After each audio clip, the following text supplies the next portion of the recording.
Hi everyone, and welcome to tutorial 9. This is our second last tutorial, and it is our last tutorial on two-way ANOVA.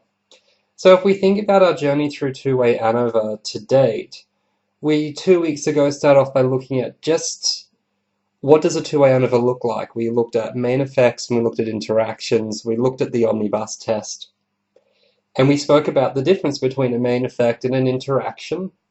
And we spoke about how in the presence of a significant interaction, it complicates how we interpret our main effects, and more often than not, we essentially ignore main effects in the presence of an interaction.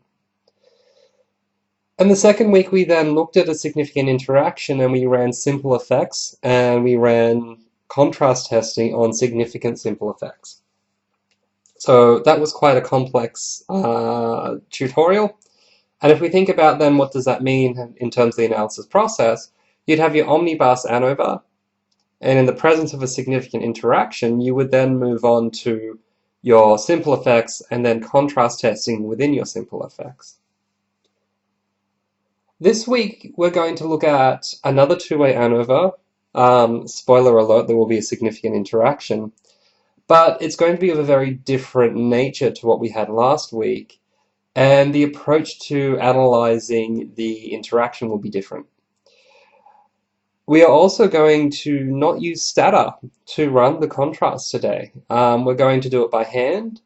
You can technically do this in Stata, but it's a really useful skill to be able to do this kind of thing by hand, because it helps you to kind of understand what's going on.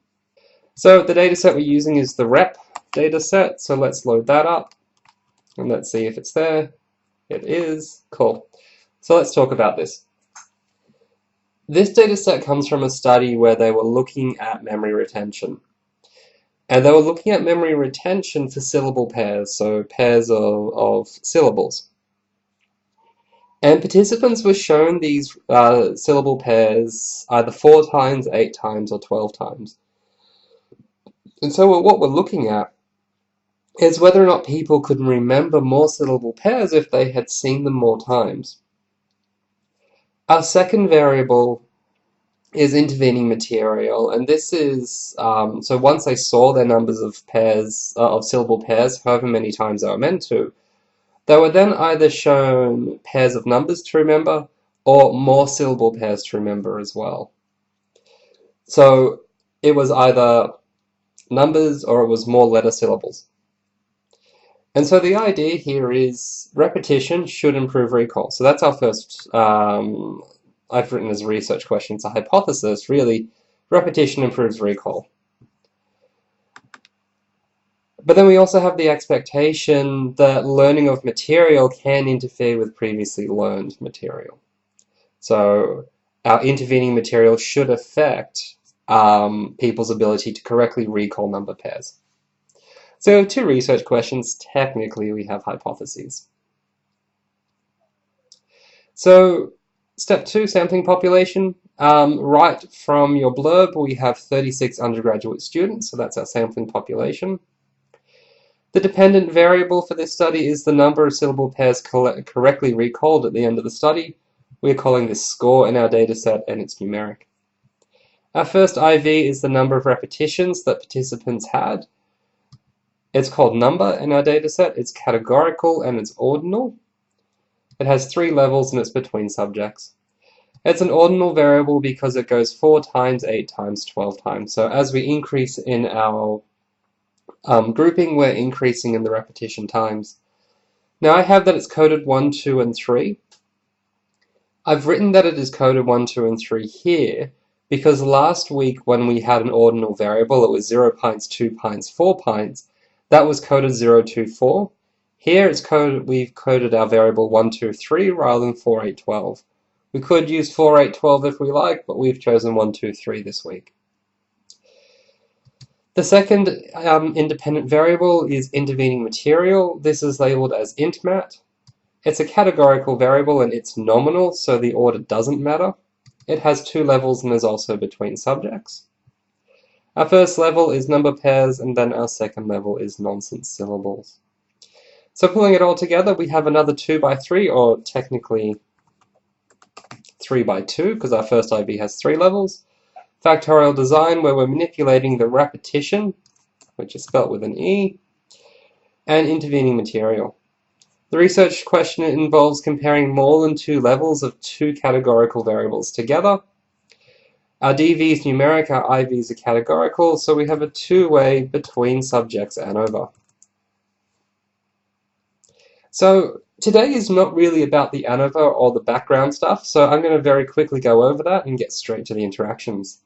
So just as a reminder, because it's two-way, we need to create that combined variable that will give us our 6 groupings so that we can grab the mean, standard deviation, skew, and kurtosis.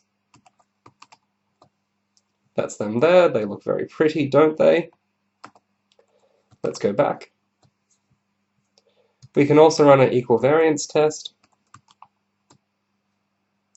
And again, for the equal variance, I'm going score by, and I'm using the cell variable that we created. I can see that equal variance has been met. So I'm absolutely flying through this because this is, I think, the 3rd or 4th week that we've been doing this kind of thing. So it should be almost second nature to you now. The omnibus test with its margins and margins plot. We'll just look at the overall ANOVA and the margins first, then I'll pull up the plot. So I can see that there are 36 participants in the dataset. I could see that here, and I can see that it's a balanced design. Nearly 80% of the variance can be explained in memory retention can be explained by repetition, the intervening material, or the interaction of the two. I can see that all 3 effects are significant. So my 2 main effects and my interaction are all significant. My marginal means give me an idea of what's going on, but an easy way to look at this would be if I grab the graph, the margins plot. Remembering that margins has to follow ANOVA and margins plot has to follow margins. And so here what I can see is my blue line represents 4 repetitions, my red line represents 8 repetitions, and my green line represents 12. And what I notice is that for number pairs, memory retention seems higher than for nonsense syllables. But this is true in all cases, and my lines never cross, so I don't have a disorderly interaction like I had last week. Now I could switch these around and rerun this, and I get the graph in the other way. So now my blue line represents number pairs and my red line represents nonsense syllables. And what I can see is, at every point of repetition, being exposed to nonsense syllables as your intervening material reduces recall rate. This red line is consistently lower than my blue line. However, as repetition increases in both cases, so does memory retention, to the point where it looks like at 12 times repetition, the intervening material doesn't really have an effect. But I don't have this disorderly interaction that I had last week. I don't have this crossing of lines like we saw last week. So interaction is not disorderly. This means we can interpret our main effects if we choose to do so.